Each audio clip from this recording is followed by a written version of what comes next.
Hey everyone, this is Future Friday, and I was just editing the UV unwrapping tutorial stream that I had done before, and I just wanted to come in here with a slightly cleaner take on explaining what UV unwrapping is and showing it in a slightly more basic form than starting with the shoes. And that's because it's a fairly complicated topic, and I don't want anyone getting confused in here, so I wanted to start it extremely basic, just like we're in a base opening file of Blender. I'm going to show it here with this cube, and then I'm also going to show it off with a cylinder that I'll go ahead and make that real quick.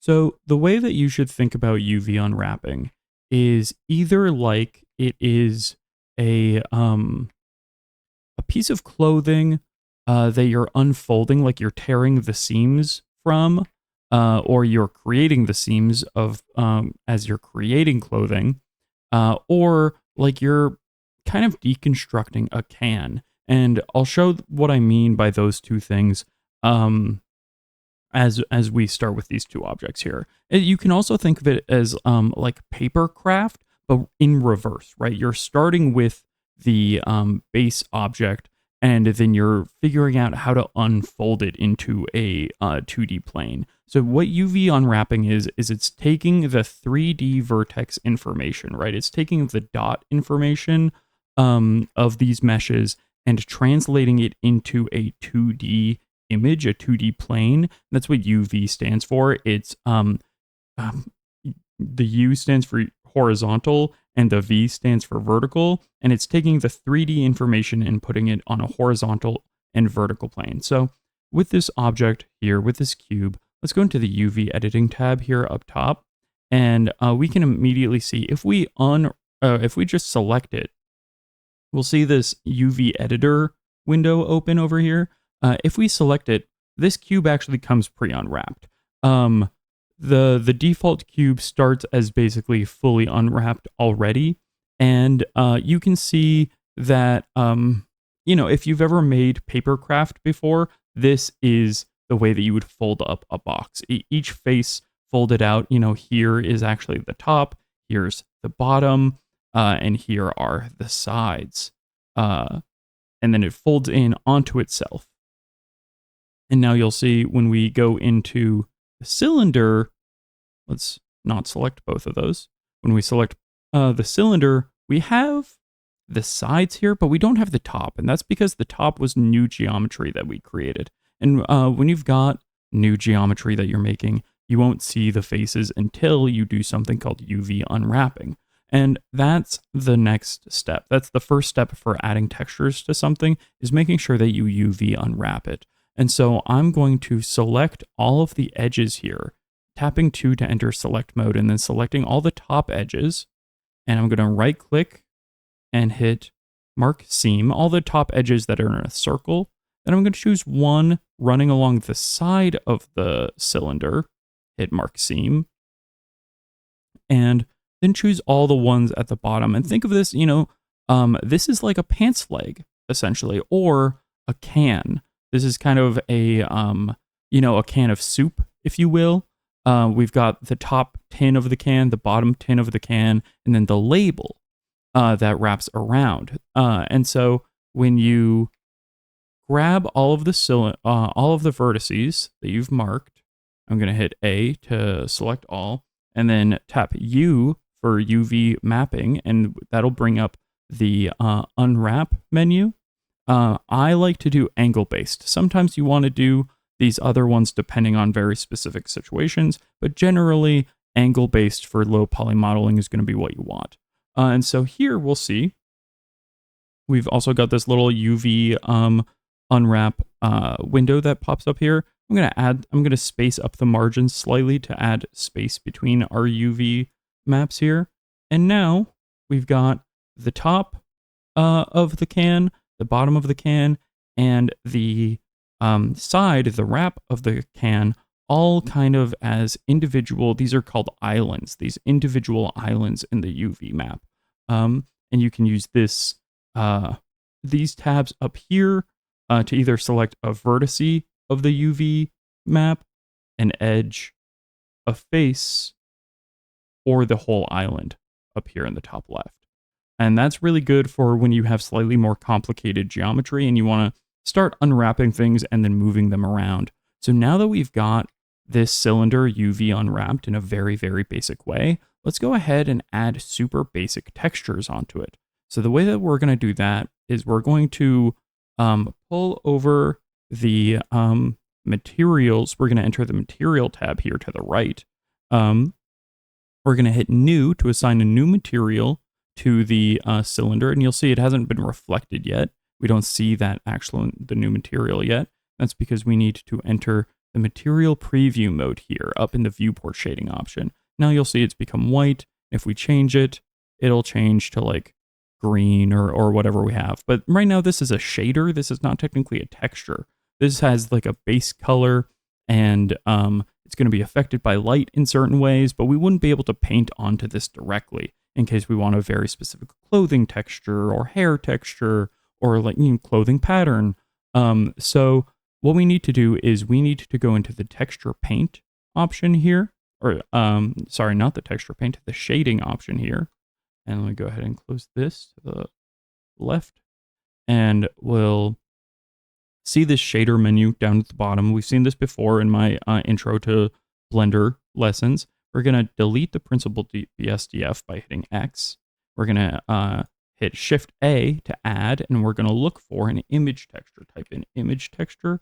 That'll pull that up. And now you'll see that there is no image texture already here, and that's because we need to make one. So we're going to create a new image and just hit new, and we're going to call this cylinder texture. And we can have that be 1K by 1K. Usually having it in a square is what most people like. And then for generated type, just for visual example here, I'm going to change this to a color grid so we can see the image like directly over it and how the UVs affect the texture.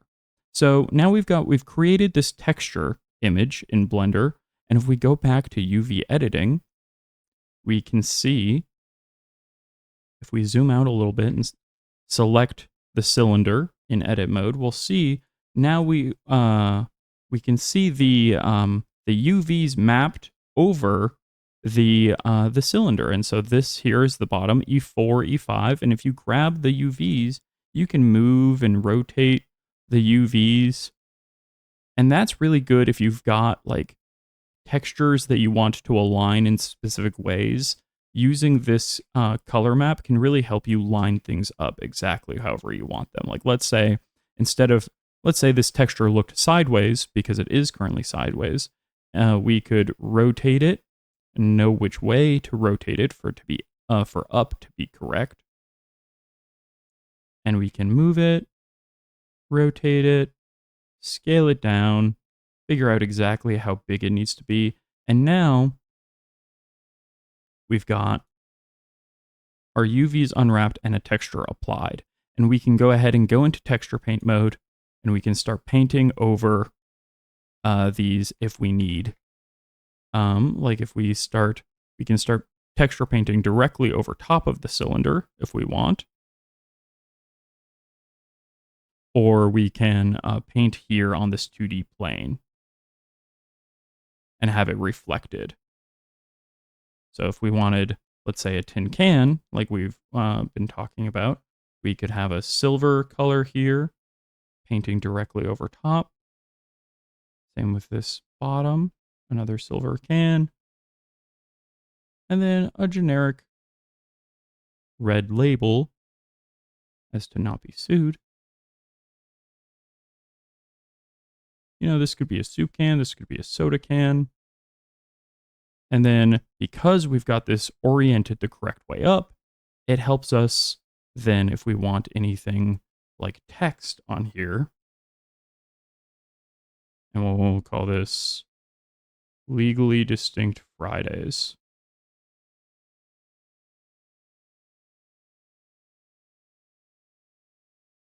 And you can, paint on this directly. You can bring this also into other imaging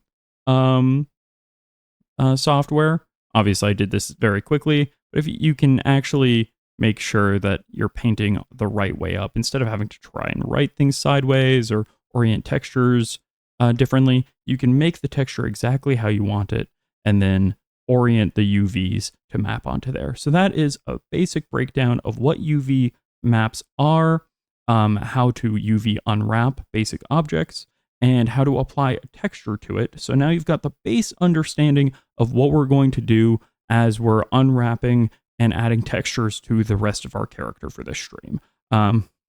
These streams have been a lot to edit, so this one might not get pared down as much, which is why I want to have just a clear and concise instruction at the very beginning of the video, so that for the rest of following along, you can always come back to this and review the basics. All right, I hope you enjoy the rest of the video. To begin UV unwrapping, let's begin where we began before with modeling. Let's just do the shoes, because I think shoes are a really good place to begin, like, the explanation of what UV unwrapping is. So, UV editing is the process of taking 3D geometric information, the X, Y, and Z coordinates, and applying them down into a 2D plane. The 2D plane is the U and the V, horizontal and vertical. Why is the U horizontal? I don't know. But the V is vertical. The V stands for vertical, and the U stands for... It doesn't stand for unwrapping. It stands for horizontal. And it's basically like, hey, this is us taking the 3D information and flattening it. That's what we need to do. And the best way that I was really helped to conceive of this type of information was think of it like the pattern of clothing of the clothes that you're wearing. We're going to start with this process called marking seams, and basically you're telling like the you're telling Blender, here are where the seams of like the model are, and really it helps to think of unwrapping things like their clothes or like cans. Those are like the two main like shapes that you have to think of when you're unwrapping, and I'll show you what I mean here. So the way that you do this is you go into edit mode on the object that you want to UV unwrap. And I usually do this in edge mode. It makes the most sense, and I'll show you why. And for right now, we'll turn off mirroring.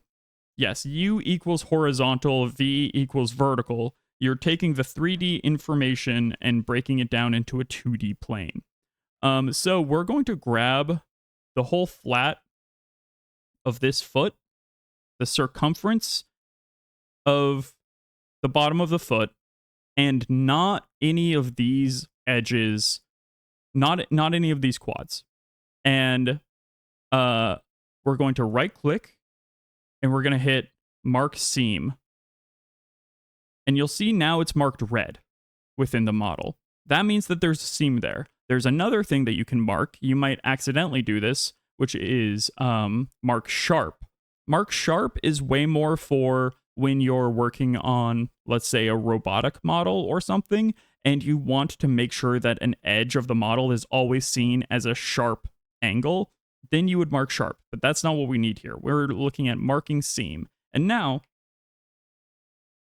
even just this, let's select the faces that are now contained, and we'll just go into the UV editing tab at the top here.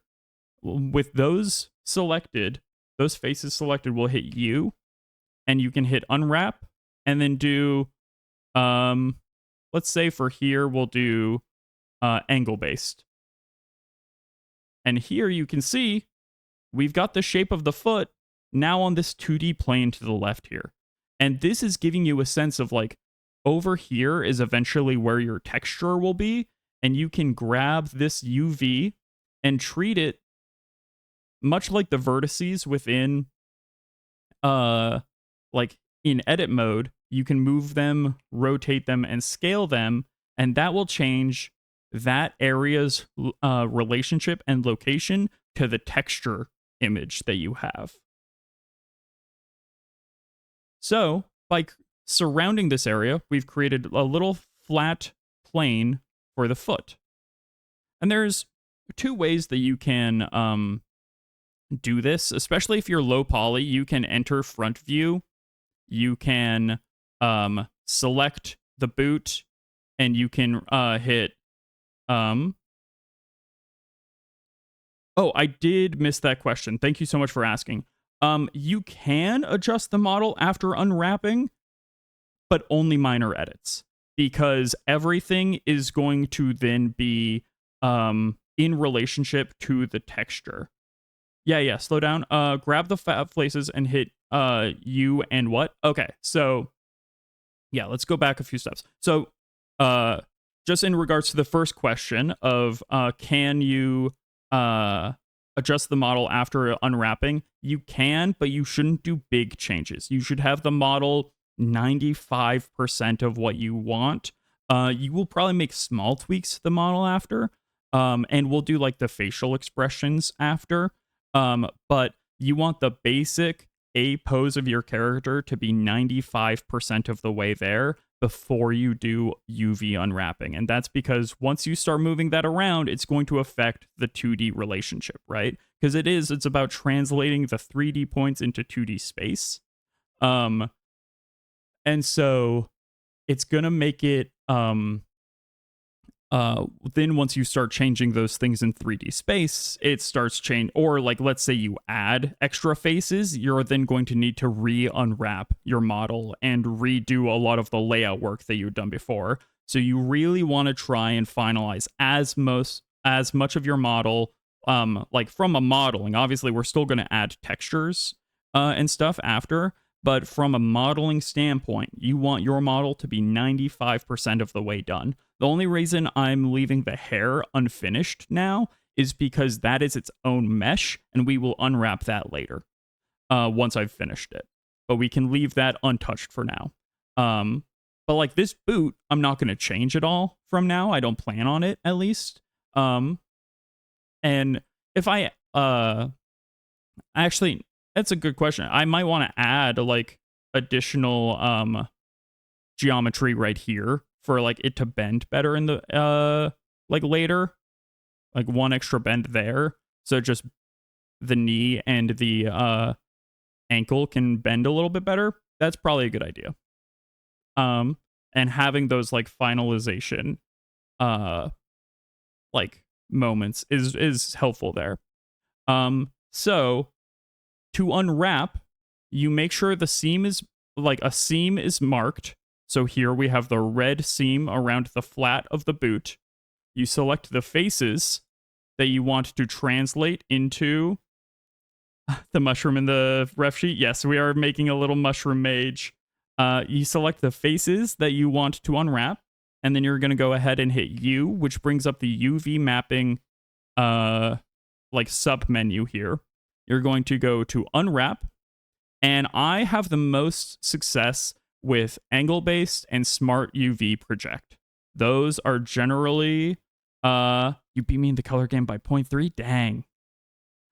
Smart UV project, I think for such I wouldn't worry about it. But mostly the defaults will be okay, and with simple shapes in a low poly model, the results that you get from unwrapping in these different methods will be pretty limited differences that you see. Angle based, conformal, and minimum stretch are like the most standard. And so I definitely like angle based, and and minimum stretch is good as well. But you'll see I'm doing all these different methods, and we're getting the exact same result because it's such a simple shape.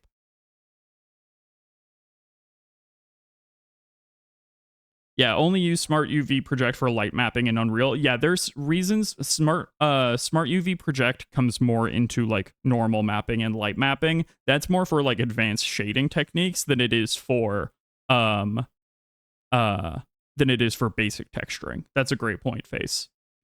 So now we've got like this basic foot here from the flat, but we need the rest of the boot. And if we just select everything with A and hit unwrap and do angle based, you'll see like it kind of worked. Where you're like, you've got the top of the foot here, and then like the rest of the ankle, or like, and then you can turn on this little toggle in the top left. It'll say UV sync selection, and it'll show you when you selected an object, what face you've actually selected. At least it should. Oh yeah, here we go. So it's like, oh, this is...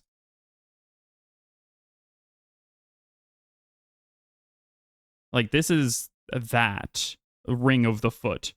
Not exactly the most intuitive thing to texture it in a circle like this, right? So this is where the seams come into play. Marking seams allows you to basically say, hey, I want this plane or that plane like to be broken up a little bit. And I mentioned kind of a can earlier. And that I'm going to show that with the foot here. So here, I'm going to mark another seam here right at the ankle by selecting all of that cylinder and marking a seam there. And then another key little tip with adding seams is you want to add seams kind of where you think they won't be seen. Much like in clothing, you know, seams are often trying to be hidden from view. And so I'm going to grab these kind of like towards the back interior of the foot and hit right click and hit mark seam. And now we've got 3 seams around the foot, right? We've got one at the bottom, one at the top, and one around the one that like breaks up the perimeter of this loop. And so think of it like a tin can of soup, right? You've got the top of the can, you've got the bottom of the can, and then you've got the label that is wrapping around the can. That's what we have here. We've got the bottom of the can here with the bottom of the foot. This seam is marking the top of the can. And then this is telling us, hey, this is where the wrapper of the can is. And where's the easy to open top? We did not model that. And so now we can grab, just going into X-ray mode, we can grab this foot. Let's select all parts of it. Actually, you know what? Let me do the rest of the leg as well. So this is then just a second can, right? It's a slightly more complicated can, but it's just another can, really. So I'm going to continue marking a seam up along the perimeter here. And I'm going to mark a seam here. And some of this is sometimes a little bit of guesswork where you're like, well, do I need this whole extra seam right around the underside of the boot? You probably don't. But it wouldn't hurt to have. But actually, let's try and limit the seams a little bit just to make it apparent of what we're doing. So find it much easier to mark all the edges as seams before deciding which edges are joined and unmarking them. Oh, interesting. That makes sense. Let's try that. So yeah, let's mark all the seams we definitely like that we might need and then try unmarking them as we go. That's an interesting point. I've never tried it that way. So we'll mark this as well up here, up top. Mark seam. Hello, Spirit. And then we'll mark one more right here as kind of the top of this soup can.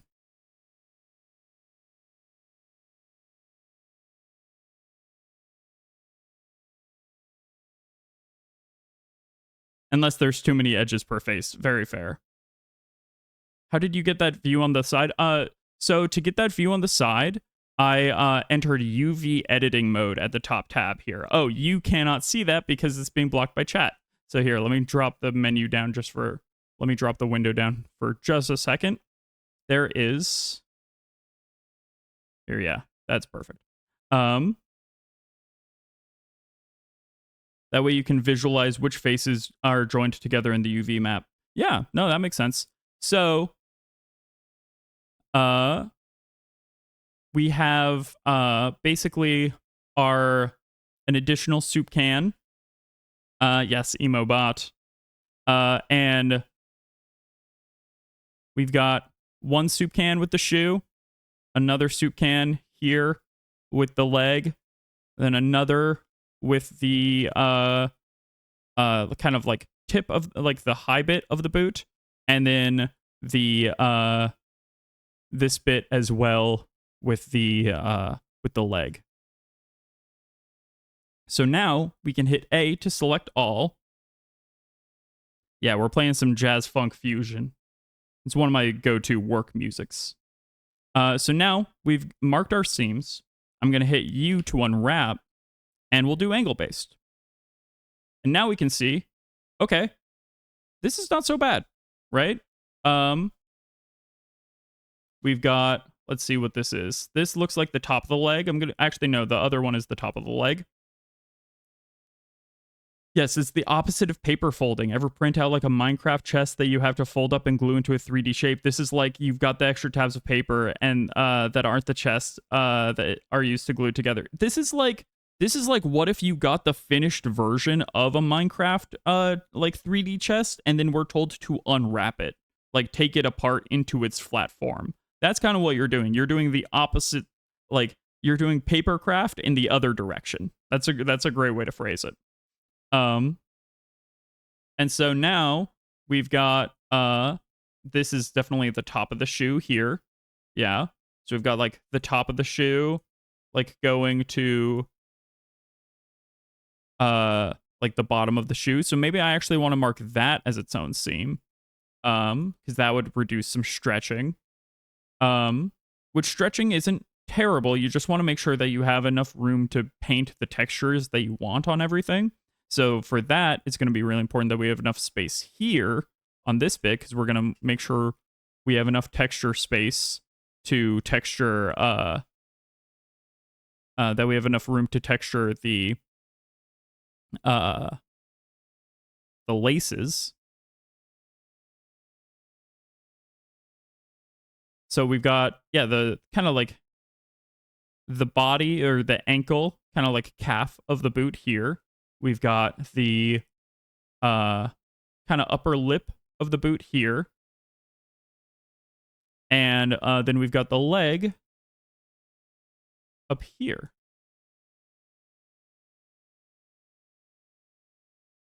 So honestly, what I would say, at least, is like, and now you do this thing that's kind of called, you can like organize your UV maps, right? So you can, this bit that's the UVs that are the part of the top of the boot that no one's ever going to look at, you can just shrink those down pretty low because that doesn't need much texture real estate.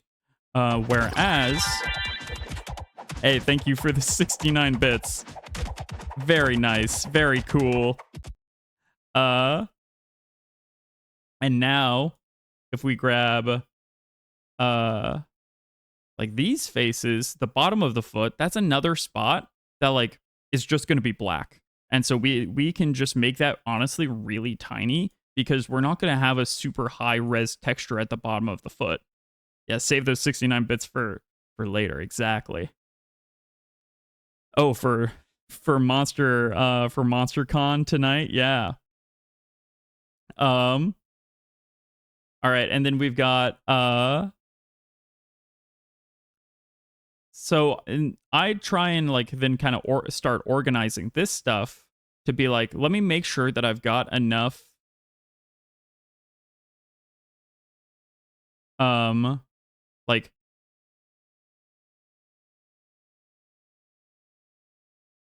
yes, hey Jersh. Yeah, no, didn't miss the final results. We're moving on to I'm explaining what UV unwrapping is.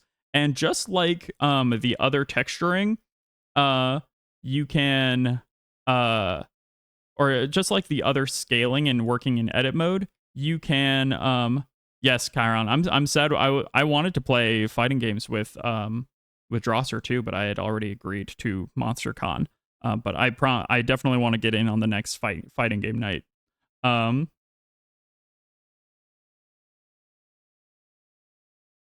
uh Yeah, Ghost Kid, UV unwrapping is the weirdest part of 3D modeling. I will say that straight up. I think it is the most unintuitive aspect of the entire thing. Um, just think of it right now as we are making a map of the parts of our model that we want to be able to paint. And so I'm gonna scale this along. You can like scale it along the X, or like shrink it along certain angles. And so I'm going to scale this up so that we have more room here along these front faces to paint the laces, because that's an area that I want to make sure has enough texture detail that we can paint laces on top of. Whereas the rest is going to be mostly flat purple. Oh yeah, no worries at all, Charon. 100% no worries. If you turn off this UV sync selection mode, you will see that you get an extra select option, which is islands. And islands can be really helpful for organization like this. If I select the whole boot, you'll see it shows up all of the UVs of the boot show up here. And I can grab the island that I want to grab. Like right here is the leg. And I want to make sure that the leg has just enough space that I can also paint that, like get a nice definition of white there. The top of the shoe doesn't need to be that highlighted, or like that painted well. And then this bit here, which is like the top of the boot, that also is all going to be basically 2 colors. So that can also, we can kind of shrink and grab and rotate these things. I will try and break this down again slower with the next thing we do. I just want to show exactly how, like the whole process, and then I will go back in and try and slow down for it, because it is the most unusual part of 3D modeling for sure. All right, and then there is an add-on here that I really enjoy. If you hit N, you'll bring up the little tools menu here. And I highly, highly, highly recommend for UV unwrapping the free plugin for Blender called Mio3 UV. You can download it online. Oh, just missing a lot of button presses. Yeah, it is a lot to keep in mind. Yeah. So Mio 3 will give you all these additional options where you can kind of organize your UV options here pretty nicely. The thing that I really like is like normalizing the size and then trying to like gridify them. So like just let's again Mio 3 online. And then downloading that, installing it via the plugins in Blender. And then once you've unwrapped, you'll see all of these, and they all have these kind of like curves that make them a little difficult to like texture paint around. So if you select all of them, you can hit gridify, and it will like straighten out your UVs in a like really rigid way that, for me, especially when I'm trying to paint straight lines on like a leg like this, is really, really helpful. It gets a little funny sometimes when you're like, okay, well, now the top of the shoe looks a little wonky, so maybe you want to add an extra loop there to break that down. But it's like, because it's all going to be one color, not that big of a deal. So just looking at the UVs for like this for this boot, overall not bad. But we did have this like chunky bit uh, over to the left here, the bottom left, where it's this kind of like weird, like almost looks like the base of like a when you're playing Hangman, you know, like the spelling game. Um, and it you're like, oh, if for whatever reason you didn't want all that bit to be one color and take up too much space on your UV maps, so that you can make more room for textures elsewhere. You could do something where it's like, what I just did was I kind of looked at, by highlighting these bits, I was looking at what, like, I basically realized, like, oh, the top of this boot and the side of this boot can be two different bits, because that's what's confusing it a little bit. Um, and so I added this extra seam just during break along the top of the foot. And so if you have um, if you have parts of UVs like that you like I already like how I sized these. I don't want to have to resize them, re-unwrap everything, re-straighten them out and set them. You can just select the bits of the face that you want to re-unwrap. So now that I've added this extra seam, I want to re-unwrap the top of the foot, and I want to re-unwrap the side of the foot, because that was kind of the tricky part of the UV. And I'm going to hit U. We're going to go unwrap angle based.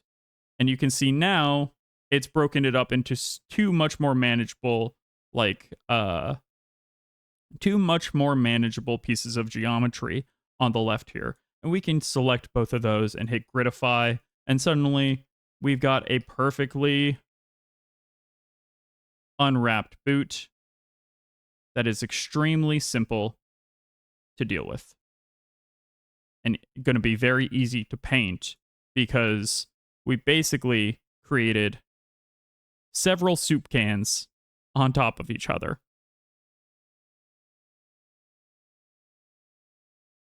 So now that we've got this foot unwrapped, we've got this UV, what do we do with it? So before I go about unwrapping the whole body, I just want to show the full process of UV unwrapping into texturing. And so we've got this UV map here, but obviously we don't have a texture yet. So here's what we're going to do. We're going to go into this material tab here, right above kind of my character. It looks like a little, I always thought it looked like a world, but I think it's supposed to be almost like a paint palette or like a shader node, because the world is up here. But if we click on that tab, you'll see now it shows us that we have the shoes object selected up here, and we don't have any materials created for this project yet. So we're going to go ahead and hit new. And now, actually, let's go into this viewport shading material preview, and you'll see it's gone totally white, and that is because the default shade color is just like a flat white, and it's not a delicious coffee drink. It's just the color. And from here, you could just, like, if you want this entire thing to be one color, you can create, hey, yeah, thanks for hanging out, River, appreciate it. You could choose your color right here and set it with this basic base color option here. But because we've got textures that we want to paint on to our boot, and we're going to want to like make sure we add custom kind of like areas to be shaded, and ultimately for VTuber modeling, you need texture paints. Typically you can have stuff that's just shader based, but that's a little bit more complicated. We're going to now go into the texture paint tab up here, right to the right of the UV editing tab at the top. And actually, before we do that, sorry, we're going to go to the shading tab. The shading tab is one to the right of texture paint. So we're going up to the shading tab, and you'll see we've got this beautiful world around our beautiful boot, our beautiful red boot. And you'll see we've got this shading tab, this shading menu open. And this is, I showed this. Hey, what's up, Riz? I hope you're doing well. Thank you for the hydrate. I'll take it. We've got this shading tab open at the bottom. And right now, we've got a principled BSDF. Do not ask me what BSDF means. I have no idea. We're not going to worry about it. Oh, nice. Chicken sandwich goes down smooth. So I'm going to click the BSDF and hit X, and we're going to delete it, making it into a terrible shadow of its former self. Don't worry, we're about to give it texture again. Within this shader menu, we hit Shift A, and we're going to do, it brings up this add bar, and this is all of the different things that you can add in the shader menu. The thing that we want is we want to go to texture, image texture. Or for ease of use, you can hit the little search bar and just type image texture, and should be the first thing that comes up when you look up image. And now we can connect color here to surface, and you'll see nothing has changed. That's because we don't actually have an image attached yet. So what we're going to do is we're going to create the image texture. So we now hit new, and it'll bring up this create a new image window. We're going to call this Hilda Boots. And if you want to be as true to low poly style as possible, they put basically their entire character's image textures on two 256 by 256 image textures, because that's all the space and data they had to work with. So you can imagine those UVs are unwrapped and packed super, super tightly. They are right next to each other. They're super tightly overlapped. They get creative with the space and the limitation that they have. That's a little advanced, so we're going to make the boots their own texture, we're going to make the body its own texture, we're going to make the head its own texture, and not have to worry about it. As long as, you don't have 8, 4K textures, you'll be fine. So we're going to make the Hilda boots at, a 1K texture, just 1024 by 1024, a classic square. And then a lot of people do black. I personally like to do either a white as the start so I can see where I'm painting a little bit better, or something really bright, like a bright pink, as the base. That way you can kind of see what you're painting. Whereas if you're starting on black, at least for me, it's a little hard for some reason. So then I'm going to, we've named it new Hilda Boots. We've changed the color to white. We're going to hit new image. And now it's still not exactly much of anything, but that's okay. We're getting there. Now we can go into the texture paint mode. And you'll see the texture paint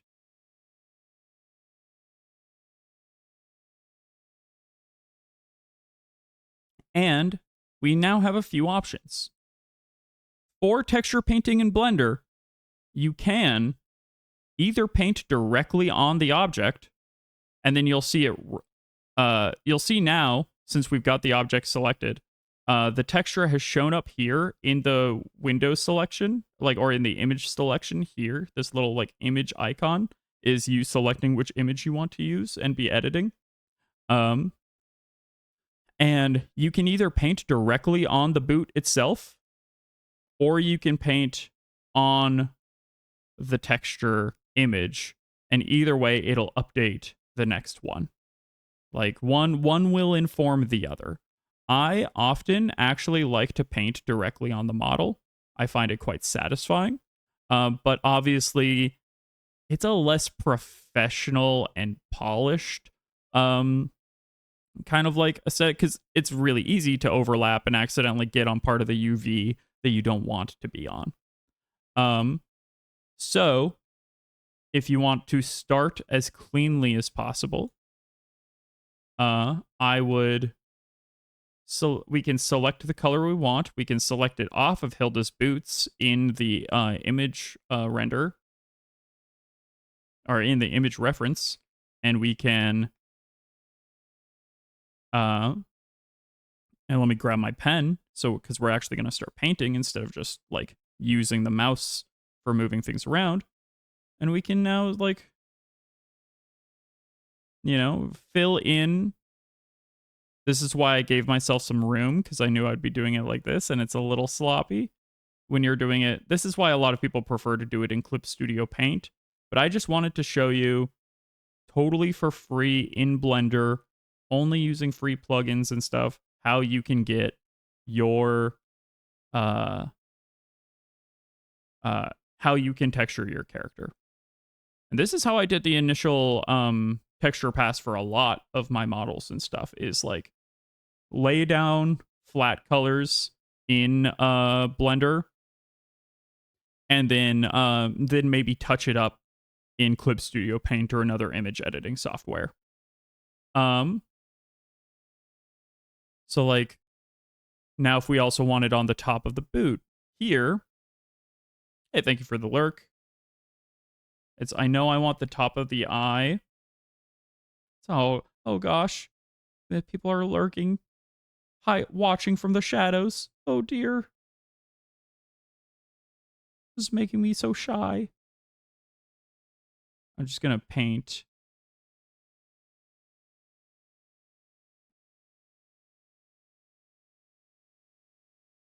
this edge right here. And we can zoom in on the UV and be like, okay, we can get right up to the line here to make it, you know, kind of as crisp as possible within Blender's like internal editing.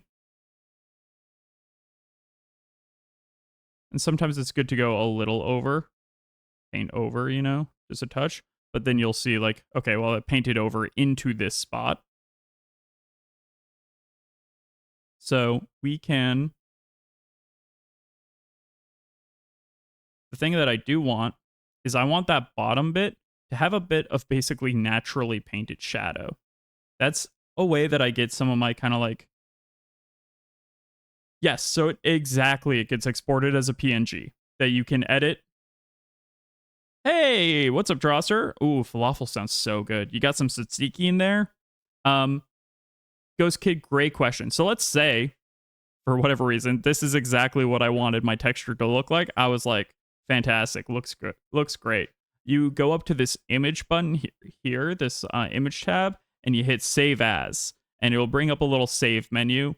And I like to, when I'm in my like model folder, create a subfolder when I'm working on textures that's just called textures, and save all of the PNGs into one folder. That way I always know where they are. And you can open that PNG in Clip Studio to do edits, and then you can like basically live refresh. You can Clip Studio, then you just have to like image and hit reload once you've got the new PNG saved with the same name that you've like edited in Clip Studio. And if you hit reload, it'll bring in the edited PNG that's got like the touch-ups and the fixes that you wanted to make. So now for the bottom of the boot. For the bottom of the boot, sometimes for this stuff, I like to paint directly on, because I feel like I actually have pretty good precision here. But for the bottom of the boot, let's say I really wanted this kind of like, kind of painted in ambient occlusion. I want the bottom of the boot to look darker, because I want it to look like it's always casting shadow on itself. And lighting and shading engines will help with that. But you can paint in some of that to just like handle, like, create that like cell shaded effect, give it a little bit of that cartoony feeling, straight from the texture. So make sure to have something selected so it matches the right image with the right mesh. So um, that is what we did here in the materials menu. The materials menu, when we created the material and then created the new image texture, that was assigning the Hilda Boots image here to this material. And we could in fact name this material Hilda Boots. So this material in Blender will always have this image texture attached to it until we change that in any way. Like we would have to change that in either this menu here in the material menu or in the shader like menu down here. We'd have to like disconnect that or change what image is selected here for it. But this material will know to pull, because we have it assigned to the Hilda Boots texture, it'll know to pull the Hilda Boots texture. You don't have to worry about the boots being like the boots being reselected every time you want to re-import the boots texture. Luckily, Blender takes care of that bit for you. So this is why some people like to have it be start with black instead of white, is you just don't have to worry about like little white bits poking through. I just find that I like to be able to see the bits poking through and make sure I cover and paint them completely, rather than just being like, oh, well, there's a bit poking through, but it's black, so you can barely see it. I'm like, no, I want to be as thorough as I can with that. So now we're just going in. We're kind of moving along, and we're hand painting.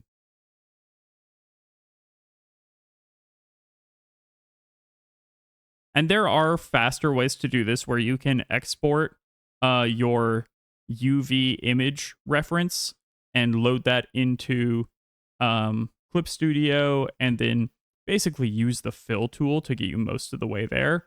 That's a very like effective, fast pipeline. I just wanted to show this like a fully in Blender pipeline.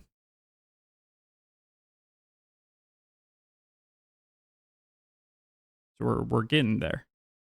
Sometimes this like detail work takes a little bit of time.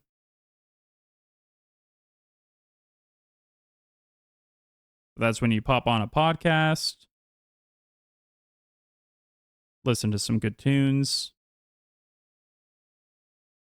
have a good stream on, vibe out as you work. Not too much that you like stop paying attention to what you're doing. That's always the trick, isn't it? All right, we'll touch up this edge just a little bit.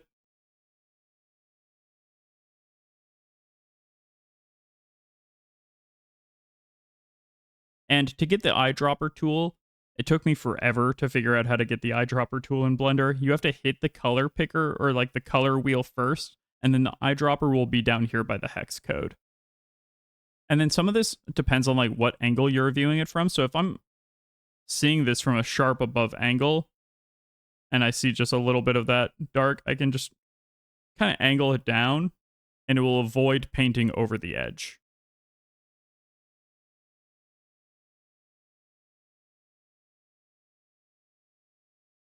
So now the under bit of the boot is painted in like a permanent shadow.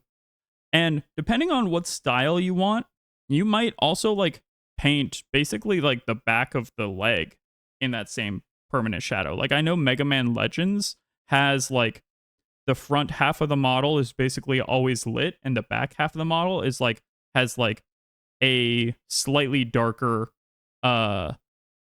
like coloring to it, because here if we're in like the material preview mode, you know, it looks extremely flat because we don't have any lighting. So if you want it to look like, even when there's not, to have some level of lighting, you can start to paint that in at this stage. So you could paint, you know, the back of the boot kind of like this.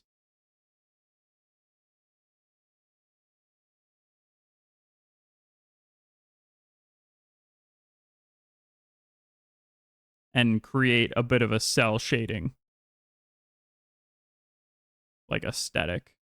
But it's almost just like this permanent layer of shadow that you create with that effect.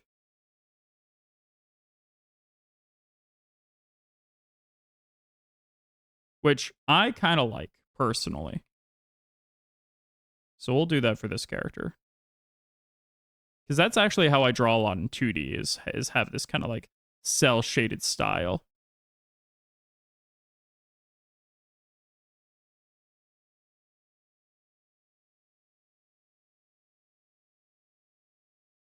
It's just making sure it actually conforms with the angle of the character or the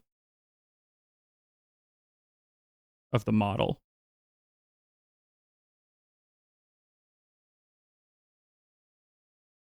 Yeah, you can definitely post a. I mean, I can hopefully have an answer for you. You know, I don't know every method. That because a lot of people get very experimental in Blender, but I'll take a look.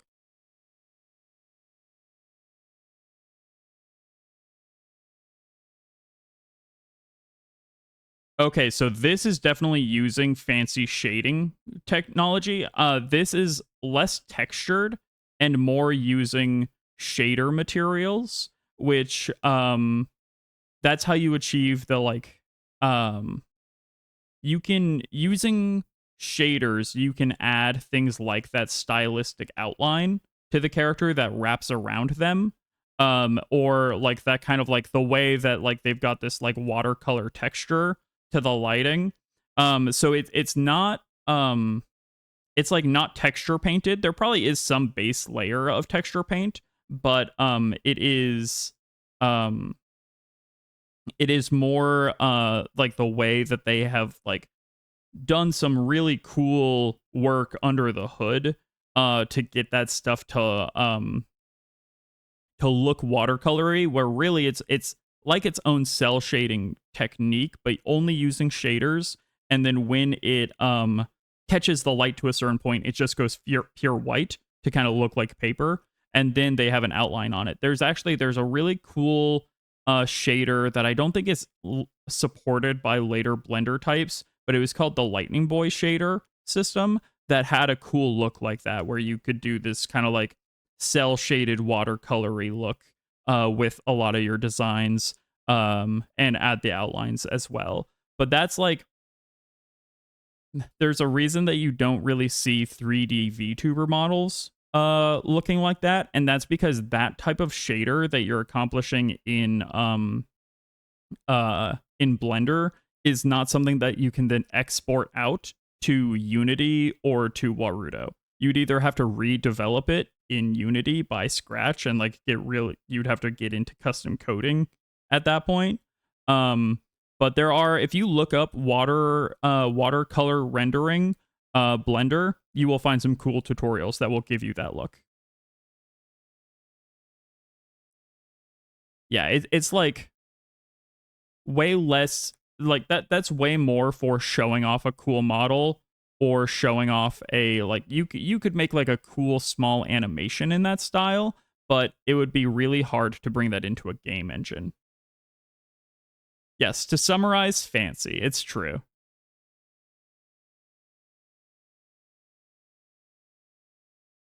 It's like one of those things where a lot of that stuff, especially like grease pencil where it's at right now, is like yeah, if you have a ton of time and money, you can make stuff look incredible. I mean, not even that much money, just a lot of time, which, you know, then, you know, yeah, somebody has to pay for that time. You can make some really incredible looks in grease pencil, but the trick with grease pencil is a lot of that stuff only looks good from a few different angles. Like it's this tricky thing of like, if you look at like something like that where it's just like, oh, this was a 360 view that was then just posted as a loop. It wasn't like, a bunch of like facial animation or expression or like moving in space kind of thing. Like a lot of the time, from my experience, that stuff looks really cool from a few different angles. But unless you have like Sony Pictures animation money, getting that stuff to look that good in movement is really tough. Not to say it can't be done, but you got to go in on knowing what to expect.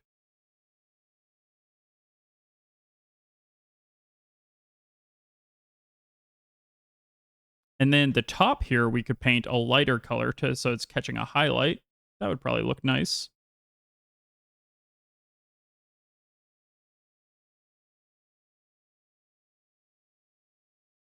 And that's just this line right here. This might be easier to paint as just a straight line in the UV. It's just always kind of like deciding, is this easier to paint directly on the model, or is it easier to paint uh like in the UV mode?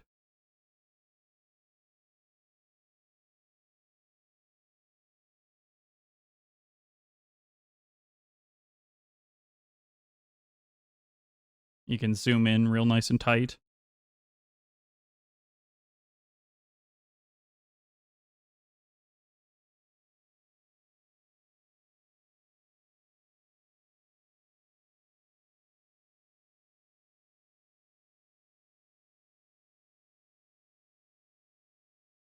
Sometimes these tight lines are what I like to like touch up in Clip Studio because they are just like takes just a little bit more finesse.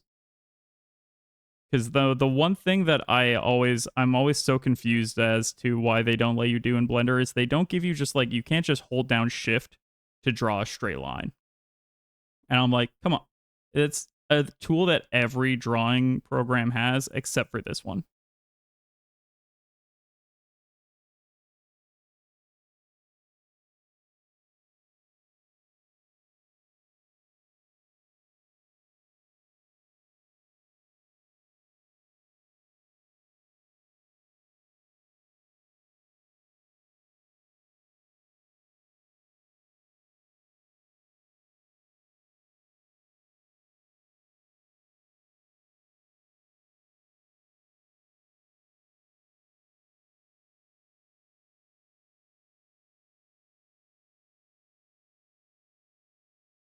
And then, we could continue up the shadow, up along the back of the boot.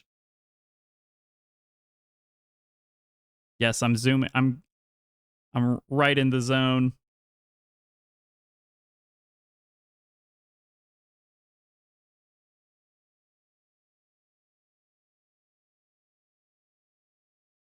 I do get focused, especially when it comes to like trying to draw relatively straight lines and stuff. And so you can see here why this is getting all jaggy is sometimes, especially when painting directly on the model, that's a real downside. Is you get this kind of like jaggy texture because it's Blender kind of interpreting the space in between vertexes in 3D space and then trying to apply that onto the UV map. So like that's why I like to do these flats here and then polish up those lines in Clip Studio.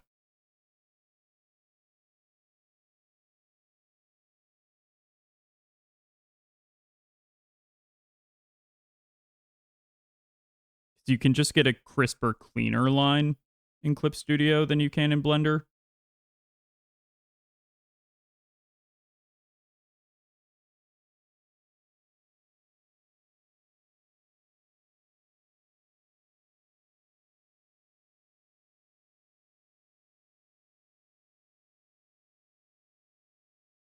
So that's actually what I was just trying. I think you can, but I think you need to be like pixel perfect with it.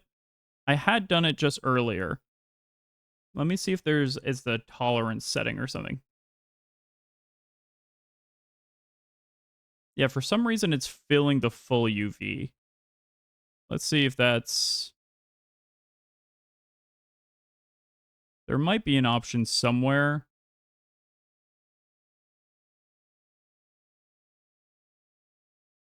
Just sculpting. People do that. People do sculpt and paint in VR actually. Some people swear by it. Yeah, I don't know why it's not letting me use the paint tool, paint bucket. It really feels like it should work here. And again, this is like the limiting like factor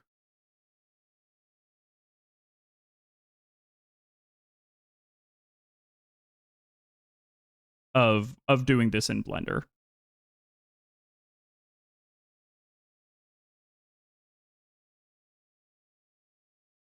Yeah, it would be nice. But at first, I mean, it obeys the UV faces. It just wants to do the whole space for some reason. I wonder if I actually create this box.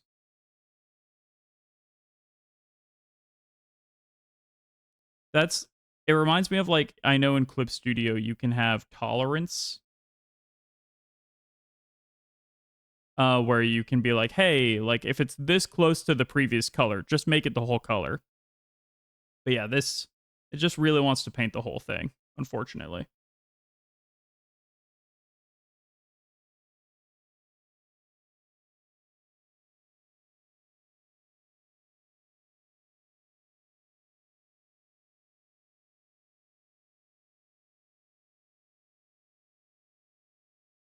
And then there's also no good way to do like a replacement color option.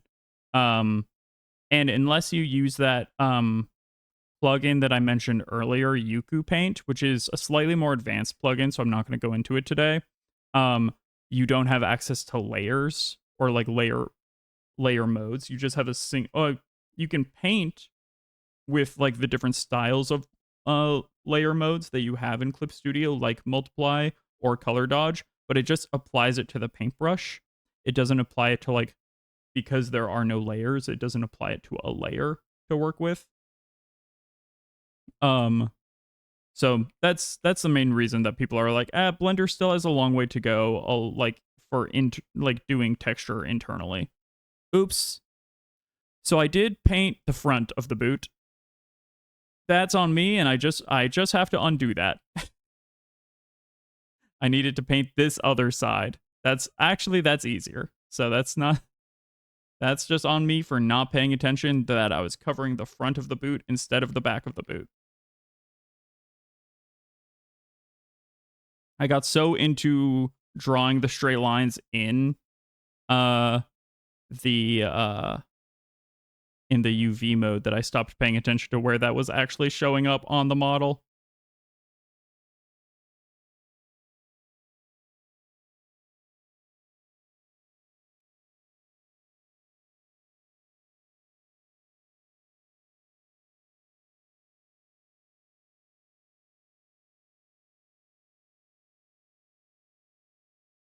There, so now we got like the boot with a little bit of shading.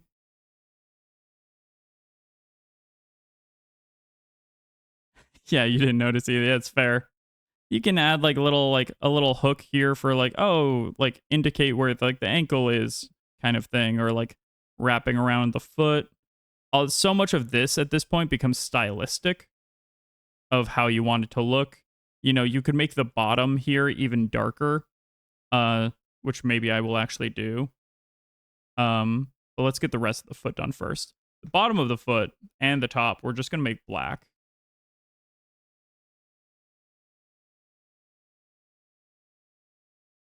Oops. Yeah, so that does just fill the whole thing when you don't have a bounding box. So you need to create the bounding box with paint.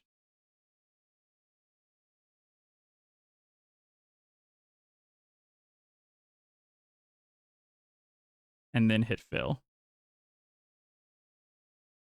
And then it does the old Photoshop thing where it doesn't expand out the fill enough. So you just have to finish that paint by hand. And then maybe we actually want that just to be like a really dark purple. That that looks pretty good. Maybe actually too blue. Let's grab this purple and then just like make it super dark. There we go. And then we'll do the same for the top as well. or actually the top, we'll have it be the same color as what these pants are going to be. So now let's get the skin bit, the bit of like leggy that's showing.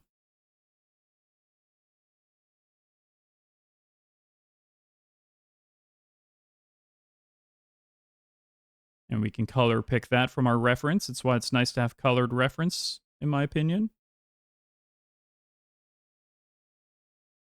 And then, yeah, we want it to be on the bottom side. So that's this half right here.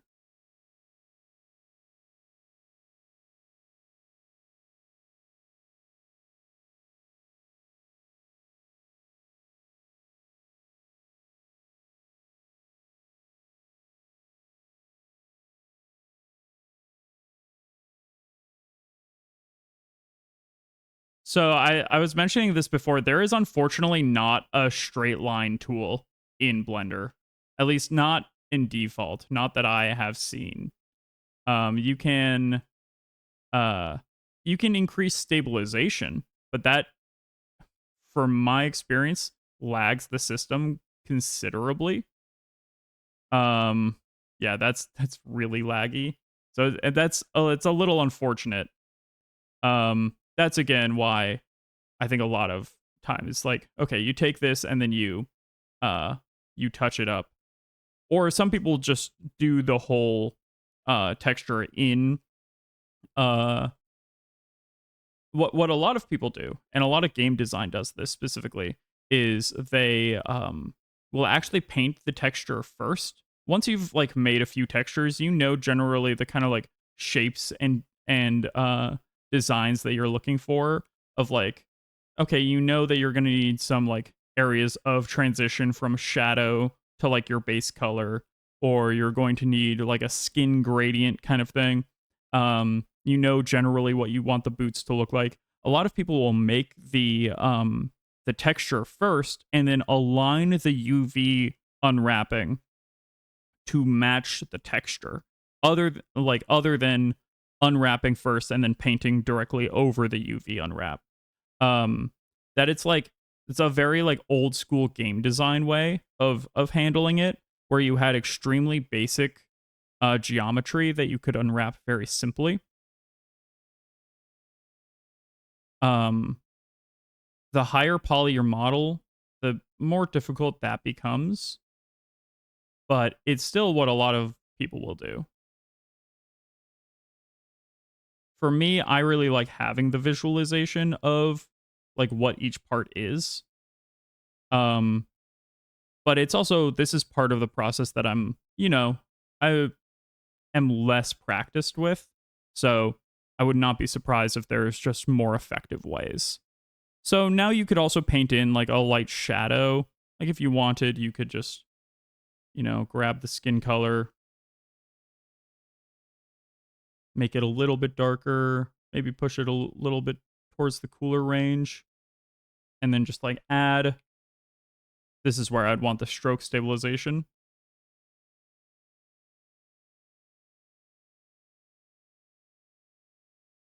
Add like a line of shadow right there. That looks pretty good as is. And then maybe over the actual model here,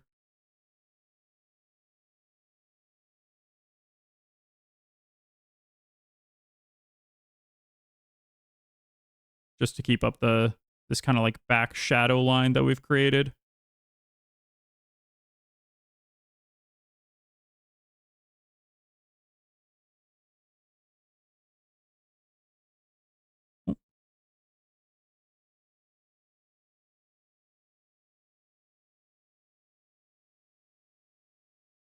Now, I've learned from last time. I know that the back is on the edges now.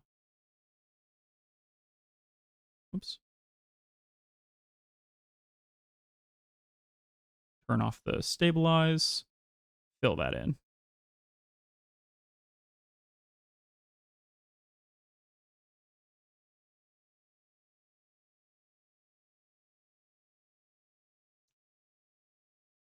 Oops. For some reason, when I hit Control Z in this mode, it often will revert to the last tool I used rather than just undoing the stroke. It'll like undo the stroke and go back to like the fill tool, and I don't want that. It's annoying.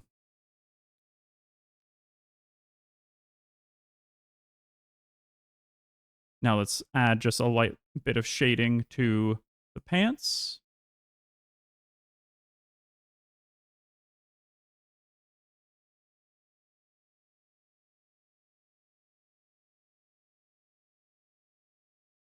Like right then, it just went back to the fill tool, and then I have to like select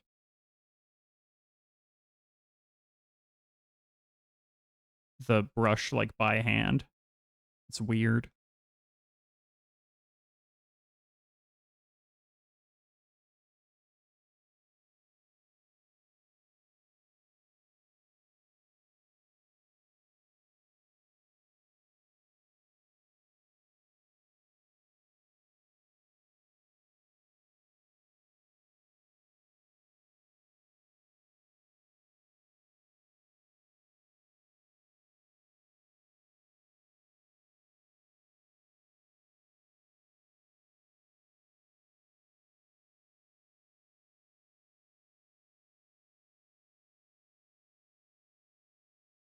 Oh my gosh. That Control Z is driving me. Is it because I have the fill tool selected over in that window? That might be.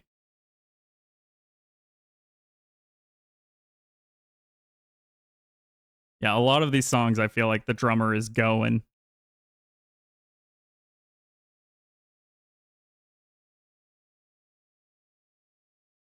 And luckily, even with some of the texture jaggies that you get in this mode, unless you're really zooming into the character, you notice it way less than, like, especially for VTubing purposes, where you're often fairly small in the screen. It's really not so bad.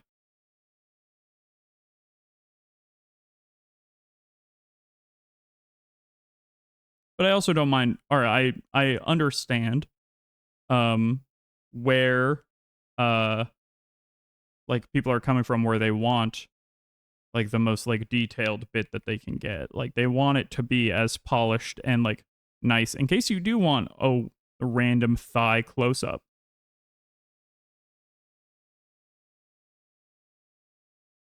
It's always be better to be prepared for the thigh close up. And so I'm going to grab this middle purple here that we had from before from the base, and because this part, this top is like a highlight that I have. Yes, exactly. The thick thighs save lives. It's true. So I'm gonna treat this with the middle tone because it's like the shadow of a highlight is the mid-tone, if that makes sense at all. Oops, I'm doing that again. I always end up trying to go for the fill, and it just never works the way you want it to.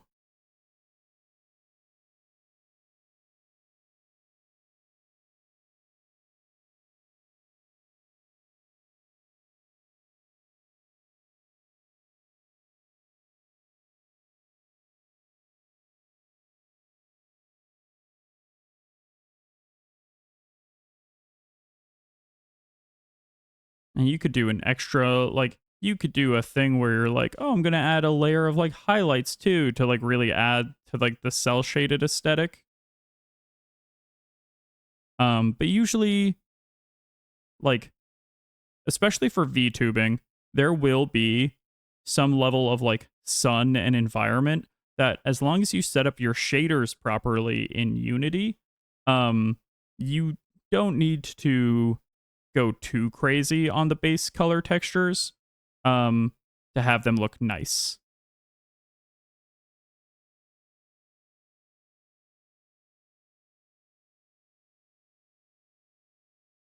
So, and honestly, like where I'm at right now is I'm like, oh, I'd probably like to touch up this side of the boot, the shadow, to make it match the other side. I like this side a little bit better than this side. Um, but that's something that's like very easily doable in Clip Studio and would probably touch it up there. Or also, I'm like, oh, this purple is actually a little too dark. I would like to adjust that in Clip Studio. But for now, like, let's have that, and then let's do a quick painting of the laces.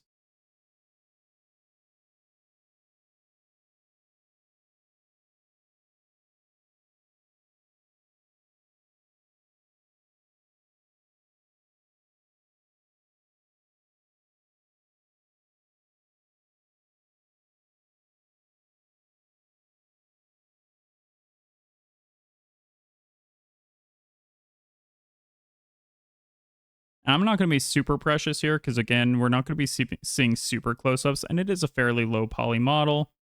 But how many laces do we have? We've just got like 2 crosses.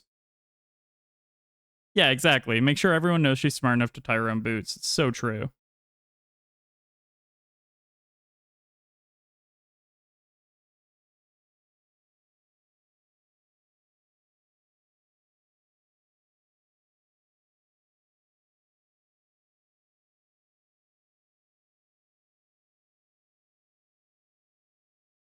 And at least for our purposes, yeah, her painted on laces, because it's one of those things we don't need that to be geometry, right? Like if you see that from a distance, that looks like laces. That looks like the laces to a boot. And yeah, personally, I'm like, okay, I went too dark with that shadow purple. I should have made that like half as dark as it is. But that's something that I would now like. Actually, I will now, real quick, save this image. Go up to save. And let me open Clip Studio real quick. We can swap over to there.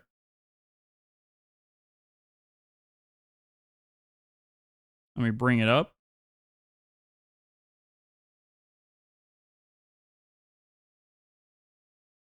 All right, and then I can go ahead and I can find that file.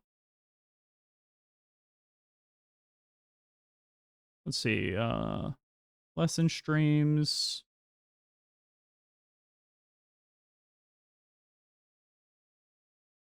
Here we go.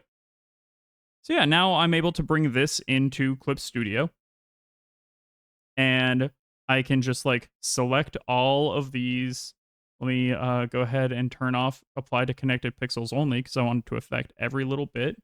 And let me change the area scaling up to, yeah, 10 looks about good. I'm actually going to increase that even more. Let's increase the area scaling to like 20. And the tolerance to like 2. Or maybe even higher, so we get the anti-alias stuff. Not too high, so we don't get the other purples. Yeah, that's looking like it's selecting just about all the color that I want. And let us go ahead and hit Control, or just hit G, and grab the color we want, make it a little bit lighter. That's too light. Went too far in the other direction.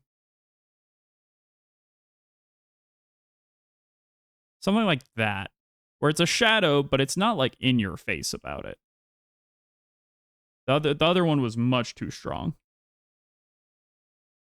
And if you want, you can add fun like texture overlays and stuff here in Clip Studio, you know, using all like the multiply and blend modes and stuff. It's great for that. And now we just save it again. Save it as the PNG. And when we go back into Blender, you'll see it's not updated yet. Yes, soft shadows for the soft bunny. It's so true. And we hit reload, and it brings in the new version. And the new versions, the shadows are much nicer. That's so much more like the kind of soft shadow pastel that I think looks great in this style. So unfortunately, not a great way to do that in Blender. That I would recommend using Clip Studio for an edit like that. I could also go into Clip Studio and then get like way tighter with like the line work on any of this stuff that I wanted.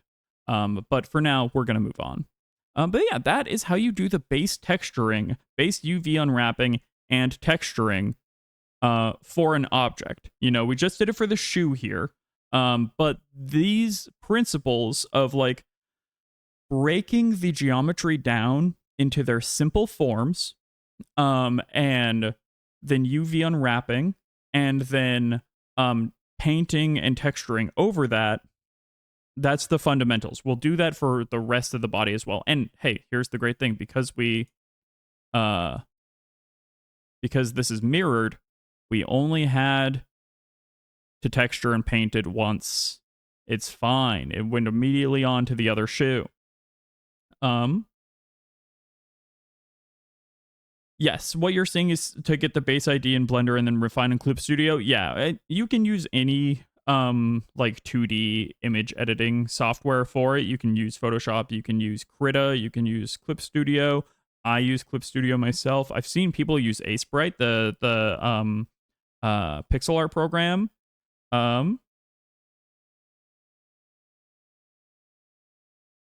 You're definitely the first in the shoot. 2 hours late? No, that's just the timer just glitching. Oh, yes. Yeah, you're here just in time, honey. Absolutely.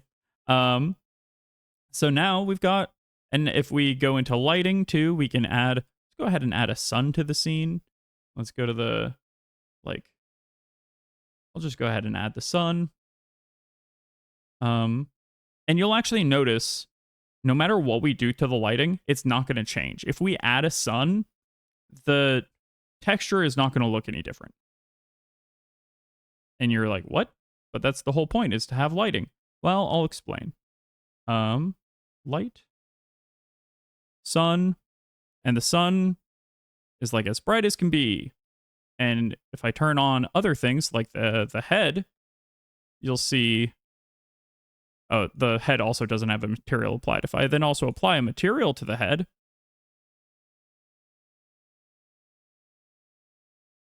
and we go into like this, you'll see, oh, the head has this extremely dramatic lighting because the sun is so extreme. But the boot doesn't have any of that reflected. Hey, we're making this little bunny girl for chat.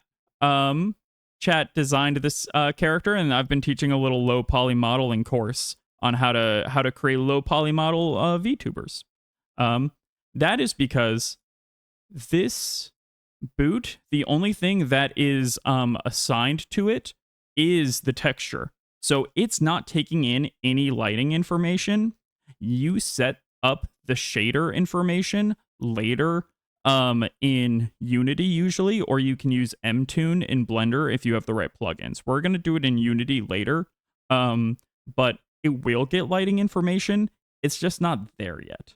That comes down the line. We're just focusing on the 2D image textures here. Yeah, honey, let me see if I'm not sure, but I can and will drop it in the art. Actually, I think it is in the art and hobby zone on the Discord. That'd be very sweet of you to draw her.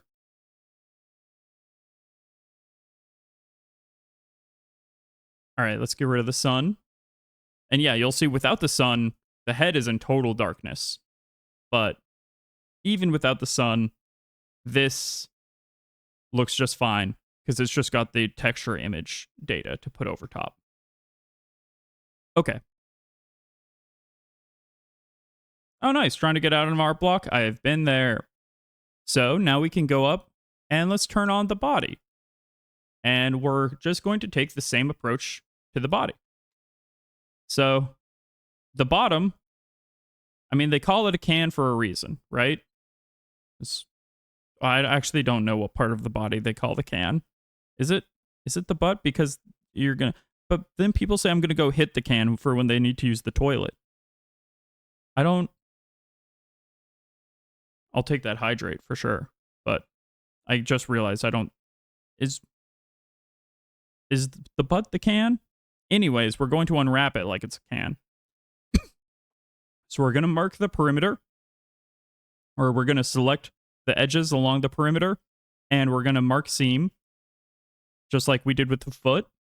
And then, again, just like with the foot, I'm going to choose a spot kind of towards the back that doesn't get viewed very much. And I'm going to mark seam. I'm going to select this a little bit around the torso where I know I want the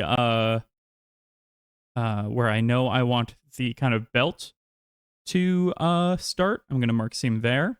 All right, so we're continuing our UV editing process here as we hop into the edit mode on the torso. We have marked the bottom with a seam. We've marked the side of the waist or the hips with a seam. We've marked the bottom of the waist with the seam, and we're just going to kind of keep, I typically just like roll, like if I've got a seam like that I know I still want to continue up, like I do here, this is often like I will just continue it all the way up. And for here, this is what I mean by like thinking of it like clothing, right? Like you have a seam under your like arm in your shirt oftentimes. And so thinking of like the way that if you had to unfold your clothes, how would you do it? Is like, for me, a helpful starting point of as we like choose where and where not to unwrap.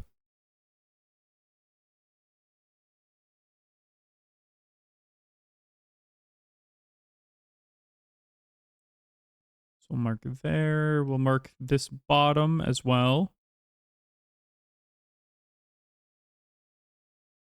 And you know what? Just for ease, we'll mark this part of the can as well.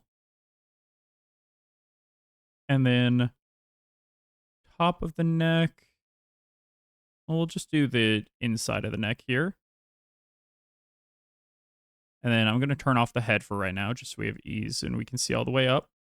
So I'm just selecting all of the edges that I want to mark seams on before I even mark any of the seams, because you can just select them all and mark them all at once if you kind of know what you're generally going for. So to like have a look for the torso, because I wanted this in its shadow, and it was kind of a pain to paint the shadows on their own bit with the boot, I thought it would be nice to mark that as its own seam down at the bottom. Same with the back here. Then the front will be its own face. And then the neck. And honestly, I could probably even get rid of these seams in the middle here. Like going up these bits, because these will be basically the same color. And then we'll mark seam. Or by clicking right, mark seam, turn all that red. Now we hit A, and you'll see when we hit U and then angle-based UV unwrap, it lays it over this last texture that we made. That's fine. It doesn't actually have that material assigned. It just like is trying to put it in a window that we have. So let's go ahead and create the new texture for this. I'm going to, with the models, with the object and all the faces selected, like with A in edit mode, I'm going to click on new under the materials tab, and we will, just like before, we will go to shading. We will, which will bring up this little shading menu here. We're going to hit X to get rid of the principal DSDF, Shift A, go to search, and then it should, because it's the last thing you put in, bring up image texture immediately, or just type in image texture to the search bar.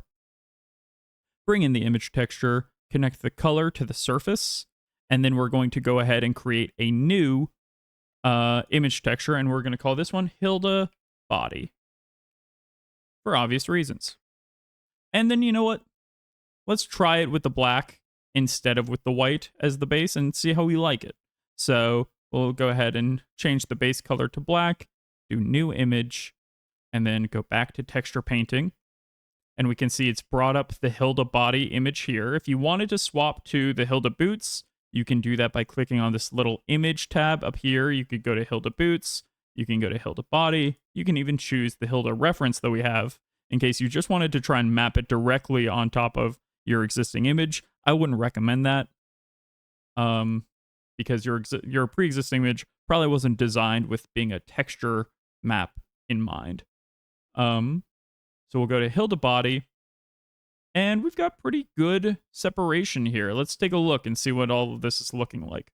So I'm going to go into, right now in texture paint mode, I have, I'm in the image editor view in the top right or top left.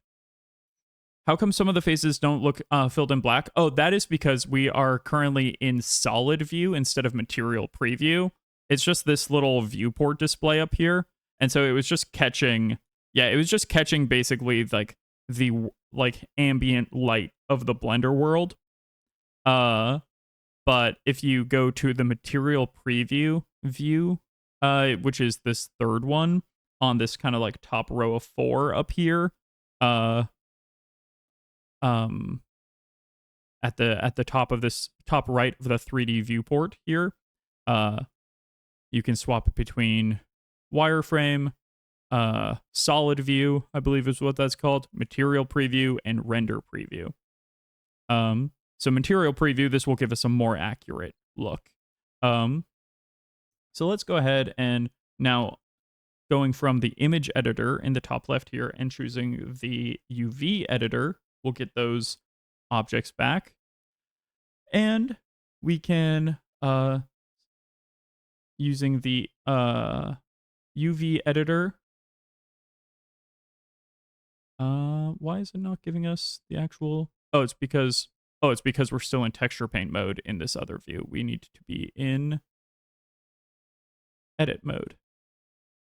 So now with our UVs selected,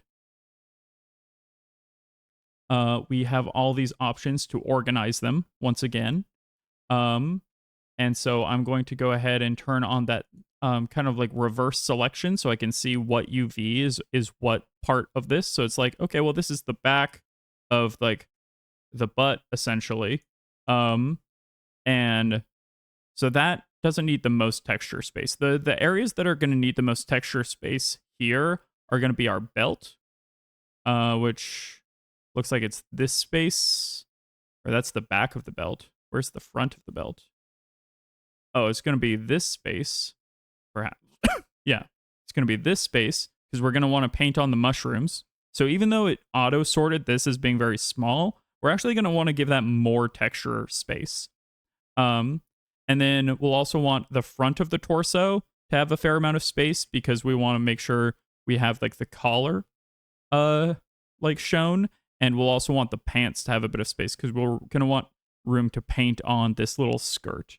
So let's see what each of those map to. Okay.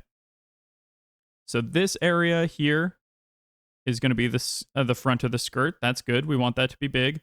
I believe this bit down here is underneath. Yes. And so that can be very small because we really don't need that to have much room for the paint. And then we'll go ahead and rotate this to try and line it up with like the way that it's oriented. And you can also, I haven't done this. There is a thing called a UV map, which is like a brightly colored checkered grid that you can use to like give yourself a framework when you're laying this stuff out. That might have been, I typically honestly don't use them all that much, but they can be helpful for like understanding how big something is on your, like how big your texture is going to be on the UV.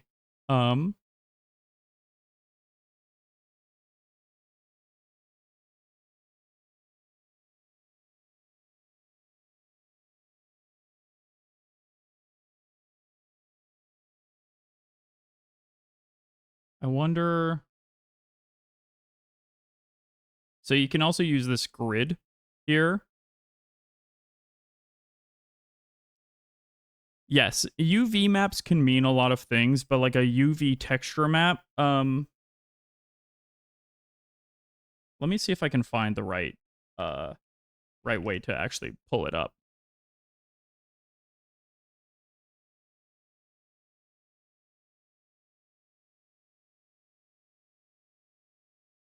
Because you can use UV maps to do a lot of different things for like lighting and whatnot. Oh, you were calling unwrapping that. Yeah, no, UV maps are like a very flexible thing, like that you can use to like create all sorts of other kind of like texture and lighting information. But the one that I'm looking for is more like a UV grid, and I forget exactly how to actually set that up. Let me see if I can find that. Let me try making a new if I make a new texture, image texture, We hit new. If I do, yes, okay. So here, um, let's say I wanted to call this Hilda Body V2 because I didn't like what I did on the first one, and I was like, you know what? I need more reference. What you can do is instead of generated type blank, you can do generated type UV grid and hit new image. And now you see there's all this reference. Or you also have the option, and this is what a lot of people like as well, is image texture and then new. I'll call this Hilda V3. And we can do a color grid. And this is really, really helpful for texturing, where now as we enter UV editing mode and we edit the body, let's zoom out a little bit here, select everything. So we can, by looking at the different areas and selecting the different islands, we can be like, oh, okay, this is how much space we have on the front of the hip, right? And this is how it's lining up. This is how it's going to look in space. So you can line up the cubes as like closely as possible, doing things like that. And then like, okay, well, the skirt's not going to see much space. So let's just push the skirt in small here because we just want that all one color. And then let's see where the front, that's the front of the shirt. So we're definitely going to want that to have plenty of room too. And so we can then grab the front of the shirt, make sure it's rotated the right way.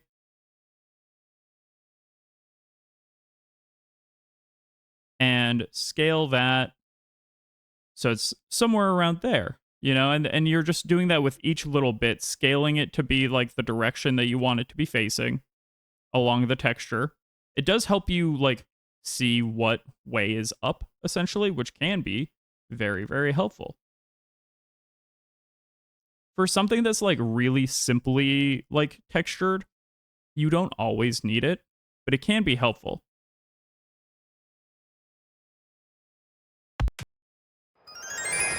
Hey, what's up, King Lukem? Thank you for the follow. Welcome to the Far Shore.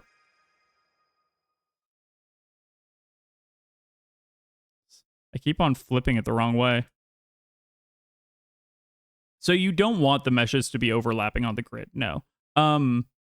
Because we are mirroring this, we will have like once we apply the mirror modifier, the leg, like the two leg UVs will be overlapping on top of each other. And that is fine for basically everything except specifically like Unity light map baking. Unity light map baking and like some other stuff for games, you want to avoid overlapping meshes in textures, but for most of it, it's fine. You're not really going to run into having issues with overlapping UVs that much. I would say avoid it where you can. But for specifically like when it's the same object with the exact same texture, having it laid over is not the end of the world. So I'm actually going to select all of these, and using that Miu, I'm going to hit gridify. We're going to swap these into grids. And like now you can see like the benefit of having it all on a grid is like I can see exactly how much space each bit of this is taking up.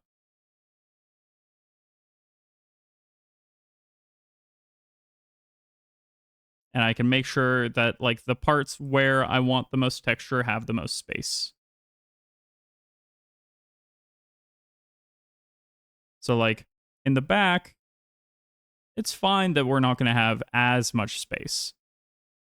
People aren't going to be looking at the back quite as much. And sometimes you go on a little hunt of being like, what part is this supposed to be? Like, oh, okay, this is the top of the neck. And so you can just shrink that down because that needs barely any space for the texture.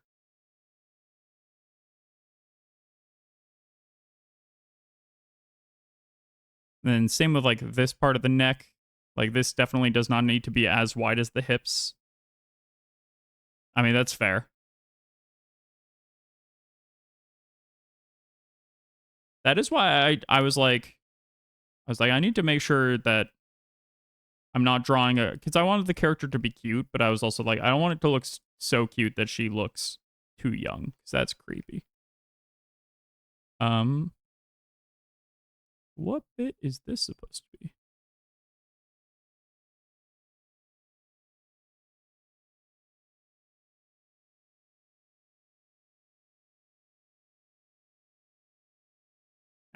Then you get bits like this where I'm just like, I don't even know what part that goes to. So that happens sometimes. We'll see.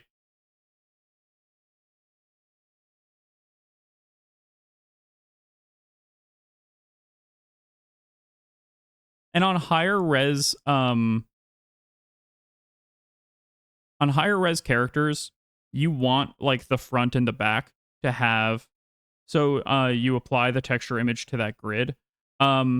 So you can, or I use this for like organizing my UVs. You can paint directly on top of that. I find that to be a little bit of an eyesore.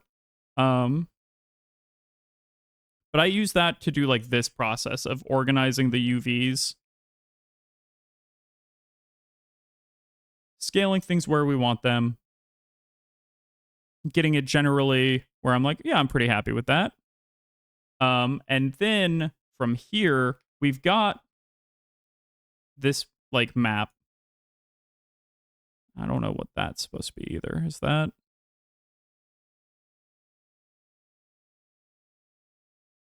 Some of this is just, I'm like, what? Okay. A few random strands of nonsense, apparently. I really don't know what those. Oh, it's probably, yeah, it's the underlip right there. That's probably what this one is too. Yeah, it's that in the back. That's exactly what it is. That's the downside of adding too many seams, is sometimes you run into little bits where you're like, what even is, like, where does that go? Yeah, that's exactly what that is. So now that I've got like my UVs fairly organized, they're like the side of where I want them to be, or the size and the rotation of how I want them to be, you know, and you can see that they're like all fairly mapped out evenly, and we can even slide them to be closer together. They don't need to be that far apart. In fact, it's usually good to have them fairly tightly packed, because typically you want to have as much of the body on as few textures as possible, just to reduce the load of the game. You know, texture pop in is when there's too many textures to load in a game at once, and then they load in sporadically because they don't know exactly like what to give priority, and everything's too high res to come in quickly. Yeah, exactly. Less draw calls. Ghost Kid, the benefit of doing this way is you see exactly how much texture space you're going to have to work with. Like the A lets you know exactly, like the kind of like A1, A8 kind of thing. It lets you know exactly how much space you're going to have to paint, like this, like hip and like waist over. Or like how much space you're going to have to like paint the mushroom like little caps like for the head. So if you're like, oh, actually like it just like it gives you a visual guide on how much space each little bit of the each little bit of the UV is covering, essentially. Okay. So now that we've got that, what I'll do is actually go back into shading and swap this from the Hilda V3 back to the Hilda body.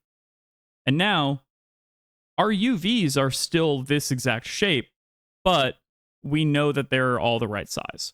Whether or not it's enough, it's worth it enough to you to spend all of that time organizing your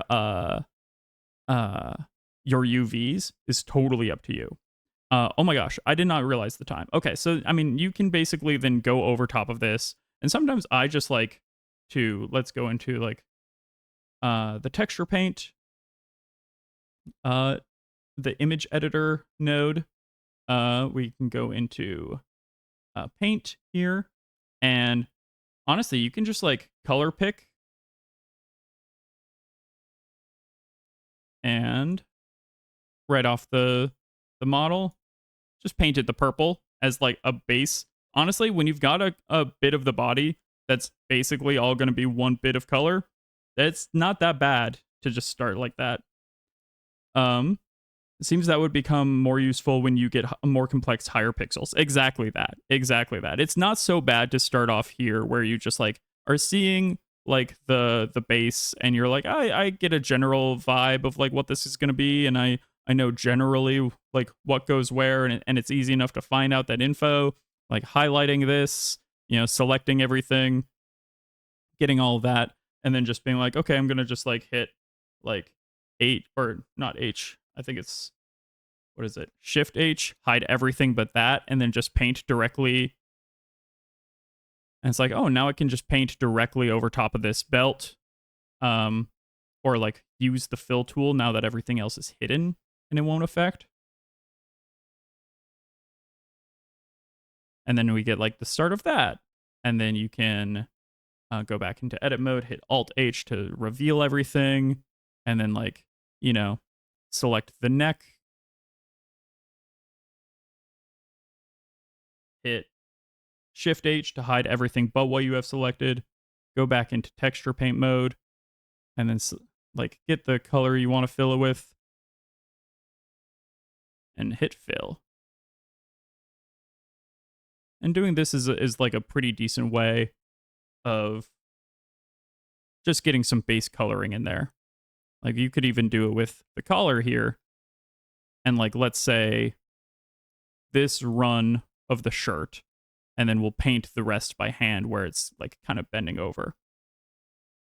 Yes, there will definitely be another lesson this week. So I will probably do the rest of this of the texture painting and the UV unwrapping, because I think we've covered the basics. It's just a matter of like individual objects get UV unwrapped slightly differently. But what I'll do is I will film a time lapse of me doing that and then add it either to like the end of this like edited video so that people can see or slow down what the rest of the process looked like. Even if I'm not going to be like talking my way through every other next little bit of the UV unwrapping stage, because it's basically a lot of the same. Even the face and the hands, you try and open them up like they're cans, just like the rest. It's like the chin gets a UV wrap, and then you kind of go up behind the head, and then you would go like up around the ear, and then the top of the head, and then same with hair. You kind of do it all the same way. You organize it. It's definitely one of the most tedious parts of the process. So yeah, let me go ahead and just like, let's go back into edit mode. But it's like with that, where you're like hiding and unhiding things, you can get a pretty basic, a pretty decent like base right away. And then, from there we could go in and start painting the more like finesse details that we need. So thanks everyone for joining. I'm going to be leaving the stream up. The funky music will be continuing. I just need to rest my voice for about 15 minutes before we start dating some monsters. Yes, there will be another lesson next week. Next week will be rigging and weight painting, which I think is a lot of fun. Yes, it will also give me a chance to finish the head. Yeah, I will finish the hair, and because the hair is going to be an important part of rigging, I will. Yeah. Thank you guys for coming along and following along with the whole thing. The head, yeah, I will finish the head. We will get up in there, and we will make it look all sorts of nice. So I'm glad. I hope this is informative. I know UV wrapping is a lot, or a UV unwrapping is a lot to try and like wrap your head around. Unwrapping is a lot to wrap around because it's constantly trying to unwrap. So it can be a little confusing sometimes. but like we're making pretty good progress on this.